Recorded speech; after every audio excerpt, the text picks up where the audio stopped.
So yun, what's up guys, may papakita na naman tayo ng Hot Wheels. Itong dalawang motorcycle ng Honda, itong Honda Super Cup Custom, saka itong Honda CB750 Cafe.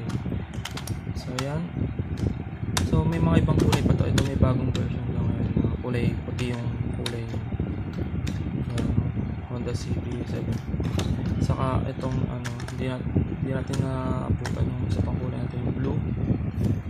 May blue, light blue yung color na available na isa pa.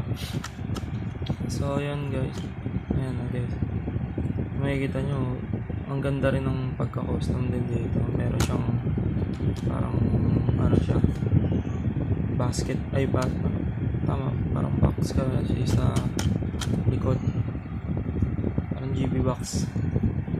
Ayan, para siyang pang delivery. Honda Super Cup Custom.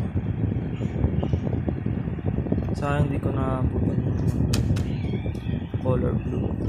So nakuha ko lang sa Toys R Us, sa Robinson.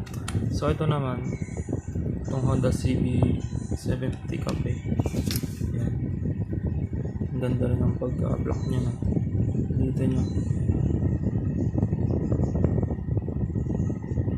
So hanapin natin yung color white na ito. Ayan, may color white yan ngayon, pero hindi pa natin nakukuha. So abangan natin yung mga next video natin. Mayroon na tayong update dito sa mga Honda Super natin, Super Motors, mga Hot Wheels motor. Yun lang guys.